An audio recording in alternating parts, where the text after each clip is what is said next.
Live at 5, Ken Dashow, Q104.3, in the studio with us, the man, the myth, the legend, the baseball player. Ladies and gentlemen, Meatloaf with us here at Q. Thank you so much for coming up. I thought we had to go to Ted Williams for a second. The voiceover announcer or the Ted Williams head? No, I thought we had Ted Williams, or the Babe Ruth, or, the man, the myth, the legend, baseball, you put them all together. But I probably figure that, and I'm a Yankees fan, diehard. As we know. But I probably believe that the best baseball player ever to play the game was Ted Williams. The splendid splinter. I honestly believe that. Him and that what was his name? Ty Cobb? Well, there was Ty and there's Shoeless Joe. Yeah, but we're talking about cranky old men now. Yeah. Well, you know the whole thing about how DiMaggio demanded to be introduced as the greatest living player when Ted Williams was there, and Ted would acquiesce and say, "You can introduce me as the greatest living hitter." Oh, okay. He made that distinction. Well, let's get to the important question. But I have autographs from both of them. Really? And the one from Ted Williams says, "Happy Birthday, Meatloaf," from Ted Williams. Come on, that's the greatest thing in the world. Yep. And the other one is from Joe DiMaggio. And Joe, I love Joe's autograph. Because Joe found out I pitched softball. And right. that everybody kept telling him how good I was. So I met Joe up, I don't know, sometime in the 80s. And so he said, "Would you mind giving me an autograph?" I go, "No." So he turned his back and he wrote on the picture, "To one of the best pitchers I've ever faced." Ah, that's awesome. Yeah. I got great stuff. I have sitting up here this picture of us from many, many moons ago at an old radio station. Oh, where? Here's was us, that at Yankee Stadium? Yankee Stadium, you pitching. I was playing third. Ray, what's his name, from the Garden, was there. I forgot who had put this together. That was us playing the Yankee staff at Yankee Stadium many moons ago. Oh, right. I hit a home run. You could power. By the way, no kidding around. The man could pitch, and the man had power. He had pop in his back. I was possessed by the ghost of Babe Ruth on that day. You were hitting it. I hit the ball. I hit a home run I hit it over the wall. Now, to be fair, home plate was third base at Yankee Stadium. Second base. Oh, we played from second. Right. So, to be fair, but yeah. the man put it over the wall. Oh, I was getting ready to say that, but I still put it over the wall. And for a softball to go over the wall from second base to center field is a pretty good shot. You got to pop it. Yeah. So, to the important questions and the reason we brought you here, without Cliff Lee and Andy Pettitte retiring, do you think they have enough firepower to catch Boston? I don't think anybody's got enough firepower to catch Philadelphia. Yeah. But but I don't think it's over. I mean, what I'm saying is just because Cliff Lee and Andy Pettitte retired, if I'm Hank, I'm not. Believe me, if I'm Hank, I'm on the phone right now trying to figure out where I'm going. Right. Who else I'm getting? I got a pitch. I need a pitcher. Yeah. Meatloaf is in town, by the way. I know we get this tangentially because he is playing Irving Plaza tomorrow night. Yeah, it came out of nowhere. It only showed. I only said we were playing someplace, and I said, well, I didn't. My road manager Jimmy Johnson said, "Man, why don't you go in to play Irving Plaza?" This is about 3 weeks ago, and I said, "Well, how do we know it's available?" He said, "Well, let's find out." And it literally was about 3 weeks ago. You just called? Yeah, we just called up. And Hi, it's Meatloaf? Well, because it's a really... I've never been there. If I have, really? I don't know about it. You must have seen a show I'm there. sure I must have, but I can't remember it, but I'm old. And so, anyway, they said, "Oh, it's really small, it's very..." And my band's been saying, "Meat, you're gonna blast the doors off the place. The place can't hold you." I said, "Yes, it can. We'll be fine." Of course, you remember the Bottom Line gigs. Yeah, they said it's like a Bottom Line gig. Yeah, and that was spectacular. That was the electricity in the room that night. Right. That's what we were going for. And we were going for the electricity of a Bottom Line. And to me, it works. For instance, I have in my hot little hand here Meatloaf's Storytellers, and I think stripped down, the songs are absolutely unbelievable. It doesn't lose the power. The power comes from you. Storytellers is one of my favorite tours, actually. And I just saw a guy, John Sykes, who used to run all that. I just saw him the other day. In fact, and he actually told the story, and I was like shocked that he actually did, because how John Sykes was the college rep in Buffalo, and 2 Out of 3 came out, and he got that on the radio stations. He's the kid who broke 2 Out of 3. Really? Out of Buffalo, because there was a DJ by the name of Sandy Beach up in Buffalo. Okay, yeah. And there's a line in the song called "You'll Never Find Your Gold on a Sandy Beach." Oh my gosh! So John, and he got that. Then John got moved once he graduated college over to Chicago. He broke Paradise out of Chicago. So they're sitting there going, "Well, this kid's good. Well, we're bringing him to Black Rock, bringing him to CBS up here." So I get a phone call from John. "Can I come and see you?" And I said, "Yeah." So he comes over to my apartment over on 3rd Avenue, and he says, "Listen, I want your advice on something. I got transferred to Black." I said, "I heard something about this." He says, "Yeah, I got transferred to Black Rock, but I also got this other offer. They're starting this video channel called," and I can't remember if he knew if we knew it was MTV. If he said MTV, just some rock video. He just said a rock video channel, and it's got a lot of money and it's got a lot of backing.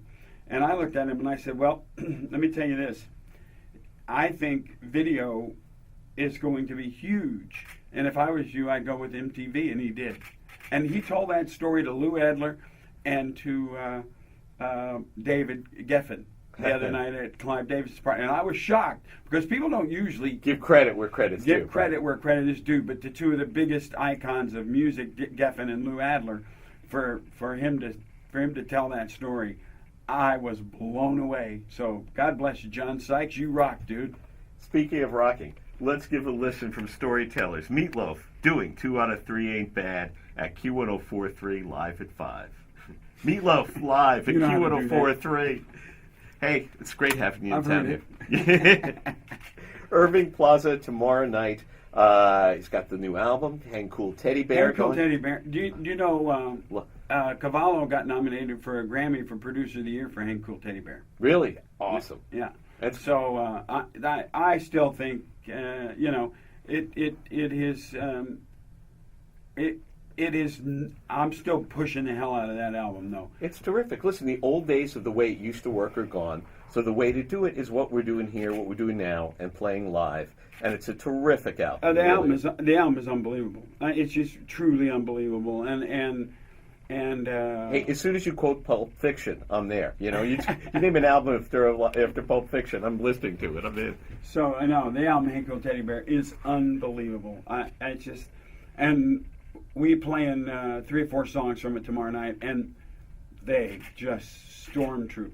I mean, they hold up against. The best way to measure songs is to hold up against the things like "Bat Out of Hell" or "Took the Words" or "Paradise." And these things stay right in there. We're right in pocket with them. Well, in so many ways, it's the hardest thing in the world when your first effort is Mount Everest. You've built a mountain that virtually no one else. This shelf is so thin of who debuts like that. When people say, "Well, what are you going to do next?" Like, "Oh, yeah, okay, fine, got it." Play for the Green Bay Packers. Be the mascot. Does the Green Bay Packers have a mascot? They must have Charlie Cheese or something. Oh, they right? need a mascot. They have to have a mascot. That's it. I'm going to audition for the mascot for Green Bay now. Except it's awful cold up there, so let me go somewhere. Yeah, it's not for us. I don't want to go down to Miami. Too hot. Arizona, too hot. Speaking. Well, I think L.A. needs a ball team. Then that's good weather there. Well, we could buy the Dodgers at this point. If we can pony up some bread, we can grab that. Old Donnie Baseball's their manager now. How cool is that? So, but speaking of producers of albums, your friend Todd Rundgren was up here a while back. How was Todd? Oh, he's great. He's still hysterical, sarcastic. Just Todd. So I hold up this album, which I'm holding up to the microphone, a little album with a guy on a motorcycle and a demon called Bat Out of Hell. And I said to Todd, "All right, forget about Utopia for a minute. Tell me about this album." And he said, he had a great line. He said, critics all said, it's bombastic, it's over the top, and I sit there and say, duh. He said, look, a guy walks in, gigantic, hair down to his ass, and he and his buddy are playing me demos that are 15-minute elegiac symphonies about getting laid. He goes, you either say, get out of here, or you say, we're going to need a string section and a choir. And he's right. That's what you do. That's funny. Todd is very, listen, Todd and Jim are two of the smartest people I've ever met in my life. And those two together, it was quite interesting. It had to be the right person, or I don't think this would have been what it was. You know, there's 1,000 great producers, but got you. Well, you know, the real story on that is that we were on RCA when we started recording that, and I went and I said, okay, we got a producer, Todd Rundgren, and they said, oh, we don't approve him. Whoa. And so, well, wait, that's not the good part. The good part is that I called up Todd and said, great, we're on. RCA approved it. When can we come up and start? So we started recording that record, and we had been in the studio for about 5 weeks, I think, when Todd finally found they weren't paying, and Todd couldn't figure out why. And because he found out that RCA didn't want him as a producer. Oh, my God. Brilliant. So I lied. I wanted to get the record done because we'd already gone around through everybody on the list. Yeah, sort of. And then it went all the way back around and came back to Popovich because Popovich had wanted me to. Well, they had heard some of it and they had tried to get me to go because I did Free for All with Nugent. I was the vocalist on most of Free for All with Nugent. Oh, wow. I never knew that. Yeah, everything but 2 songs. I sang everything but 2 songs on Free for All. Wow. And so they tried to get me to go out with Nugent, and Ted and I had known each other at that point. This is like, 76? Ted and I had known each other since 67. Wow. And because I went out, my band in the 60s, he had the Amboy Dukes. We opened, this is a true story, we did 62 shows in a row. No. I'm no day. I mean, no days off. No days off. 62 shows in a row. We opened to the Amboy Dukes. That's beyond the beyond. I can't imagine you sang 62 nights in a row. Oh, you should see Ted doing 62 nights in a row in a loincloth. So I went out to see Ted after Free for All, and we talked. And I looked at him. I said, Ted, you know what? I don't think there's enough room on that stage for both of us. And he said, I think you're right. And so we're still really good friends. Right. It's just, but it was time to move on. Well, no, there wasn't. I never did a live show with him. Right. He wants to take command of the stage, and so do I, because I want to own that stage, and so does he. And there wasn't, it was like right. 2 guys trying to save the same person pizza. It's just not going to work. And then the guy from RAO was gone. They tried to get me to go there. Mick Jones from was not Journey, it was the Foreigner, putting together Foreigner, and a guy named Bud Black was trying to get me to go into Foreigner. I mean, all these things were going on, and I just said, no. I'm staying with Jim Steinman, man. These songs are unbelievable. Nobody's going to listen to this stuff. Nobody. I said, you're wrong. I said, you guys are all wrong. And I was right. Almost killed me, but I was right. It's obvious, but it's a lesson. It's a thing I say to everybody who sends me a CD or tape. If you try to sound like Green Day, like this guy, that guy, fill in the blank, the odds of it working are so slim. If you do what you want, succeed or fail, at least you'll sleep at night, trying to get your own music out, trying to be who you want. I did a thing with Clive once. I did a Q&A and there were like 5 Foghats over here and 5 Nora Joneses and 5 Kanye Wests. And he said, you just got to find your own voice. And if you chase what's hot, by the time you get there, it won't be hot anymore. Oh, that's true. And you're the living proof of that. Yeah, you can never chase what's hot. That's the problem. That's been the problem with everything, with all entertainment, TV, film, music. That's been the problem. And people go, how come everything's falling apart? Okay. Never mind. We won't get into that now. We won't get into that discussion. Because they stifle creativity is what they've done. That's the saddest part of it. But you know what? If you believe in a 9-minute song, you do a 9-minute song. And here we are, how many years later, it's still a staple of radio anywhere in the Western Hemisphere. If there's a radio on, When you're just knocking around, you're in a store, or whatever. I listen to NFL radio. It's true. But when your song comes on in a store, are you thinking like, "Damn, that's no, a I damn good run. song." I leave the store. I go, "Oh no, please! I came in here for low-fat cheese. Come on, man." Well, let's listen to a classic So, here. Bat Out of Hell was voted the number one, and it has been voted that before, but it just got voted that again, number one driving song. And number two was Bohemian Rhapsody, and I forgot three. But hey, That's Freddie and listen, if I can be up there with Freddie and Brian and the boys, I'm happy. absolutely. Meatloaf, we see him tomorrow night at Irving Plaza.